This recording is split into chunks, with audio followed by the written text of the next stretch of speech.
ఇదండి కపిల గీత మొత్తం మనం పూర్తి చేసుకున్నాం. అయిపోయిందా స్పష్టంగా? కానీ మొత్తం జీవుడు అంటే ఏమిటి, ప్రకృతి అంటే ఏమిటి, ఈశ్వరుడు అంటే ఏమిటో చెప్తూ జీవుడి గతులు ఏమిటో నిర్వచిస్తూ ఎంత అద్భుతంగా బోధించాడు ఇక్కడ. ఇప్పుడు మీరు విన్న ఈ గీతాశాస్త్రం ఏదుందో ఇది హిందూ ధర్మ సర్వస్వము, మరొకటి ఏమీ లేదు ఇక్కడ. మరంతా విష్ణువు గురించి చెప్పారండి, ఆ చోట మీరు శివుడు పెట్టుకోండి, ఆ చోట అమ్మవారిని పెట్టుకోండి, అయిపోయింది, మొత్తం తెలిసిపోయింది ఇక్కడ. ఎంతసేపు విష్ణువు శివుడు మరో లోకంలో ఉన్నంతకాలం నువ్వు భావిస్తుండడం మంచిదే, సద్గతి, ఉత్తమమైన స్థితికి వెళతావు. కానీ అదే ఆత్మస్వరూపం అని తెలిసాక ఇక్కడే భేదం పోయింది. చూడని పరిశీలించండి, ఇక్కడ ఈ భేదం పోయినంత మాత్రాన భగవంతునికి దివ్యనామ దివ్య రూపాలను విడిచిపెట్టాం, అది కూడా తెలుసుకోవాలి ఇక్కడ. ఆ దివ్యనామ దివ్య రూపాలను ఉపాసిస్తున్న వాడు నాలో ఆత్మయ్యున్నాడని ఎరుకుతూనే ఉంటాం. అందుకే ఆ స్థితిని పొందినటువంటి లీలా మన సుఖమహర్షి కూడా కూర్చొని చక్కగా భగవన్ నామరూప లీలను చెప్తున్నాడు అంటే అది అర్థం చేసుకోవాల్సిన అవసరం ఉన్నది ఇక్కడ. అందుకే జీవన్ముక్తులైన వారు నిరంతర బ్రహ్మానుభవం పొందుతున్నా ఆ బ్రహ్మము దాల్చినటువంటి దివ్యనామ దివ్య రూప లీలలను కూడా ఆస్వాదిస్తూ ఉంటారు. అది చాలా ప్రధానమైనది. కనుక వాళ్ళు కూడా ఆస్వాదించే భగవన్నామ రూప లీలలే ఉన్నాయో వాటిని మనం ఆస్వాదిస్తూ అదే రుచి అయినది, ఇవి రుచి కావు అని విడిచిపెట్టగలుగుతున్నామా? ఇది పెద్ద ప్రశ్న. నాకు కృష్ణుడు అంటే చాలా ఇష్టం అండి, ఆయన తలచుకుంటూ ఒళ్ళు పులకిస్తుంది. నిజమా? ఎంతసేపు? నిజంగా చెప్పండి, ఇక్కడ అనడం వేరండి, భక్తి భ్రాంతి ఉంటుంది కొందరికి. అక్కడో అపయ దీక్షితులు లాంటి వారు నన్ను అందరూ శివభక్తుడు అంటున్నారు, నేను శివభక్తుడిని అనుకుంటున్నాను, కానీ నిజంగా భక్తుడినేనని భ్రాంతే భ్రాంత సత్యమని ఆయనకు అనిపించింది. ఇది నిజంగా ఒక నిజంగా సత్యమైతే ప్రపంచం మీద కించిత్తు కూడా లంపటం ఉండకూడదే, అది వదలలేదు. ఇప్పుడు చెప్పండి ఇక్కడ. కనుక అటువంటి భక్తిగానే ఉంటే ఆ భక్తికి బ్రహ్మజ్ఞానానికి ఏమీ భేదం లేదయ్యా అని చెప్పాడు. ఇక్కడ ఇది తెలుసుకోవాల్సింది. ఇక్కడ వాడు ఇహైవ ఇక్కడే పొందుతాడు ముక్తిని, వాడు ఎక్కడికో వెళ్ళక్కర్లేదు. అందుకే ఈ విషయాన్ని చక్కగా బోధించినటువంటి మహానుభావుడు కపిలాచార్యుల వారు గొప్ప మాటను ఇక్కడ వివరిస్తున్నారు. జ్ఞానయోగశ్చ మన్నిష్ఠో నైర్గుణ్యో భక్తి లక్షణ. మన్నిష్ఠ, ఈ మన్నిష్ఠ అంటే ఏమిటండి?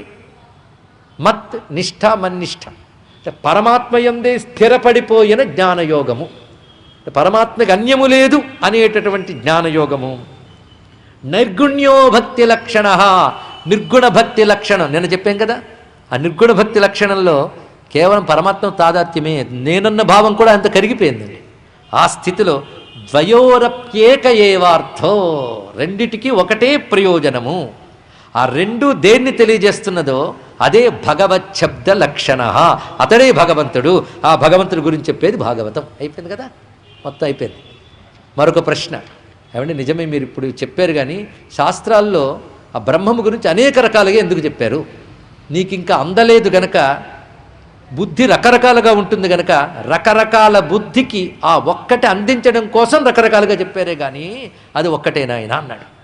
మరి ఒక్కొక్క శాస్త్రం ఒక్కొక్కటి చెప్తున్నప్పుడు శాస్త్రములన్నీ గొప్పవైనప్పుడు భగవంతుడికి అసలు స్వరూపం ఏమిటి అంటే గొప్ప మాటను చెప్తున్నాడు ఇక్కడ మహానుభావుడు కపిలాచార్యుల వారు. ప్రశ్న సరిగ్గా అర్థమైంది కదా. ఒక్కొక్కరు ఒక్కొక్కటిగా భగవంతుడి గురించి చెప్తున్నారు కదా. ఆయన నామరూపములు కలిగి ఉంటాడని ఒకటి, నామరూప అతీతుడని ఒకటి, ఇలా రకరకాలు చెప్తూ ఉంటారు శాస్త్రములే. మళ్ళీ ఏమిటి భిన్నత్వం ఎందువల్ల వచ్చిందంటే జాగ్రత్తగా తెలుసుకోని ఆయన యోగ్యుడైన వాడు వీటిని భిన్నత్వములు అనుకోడు, వీటిని తెలుసు.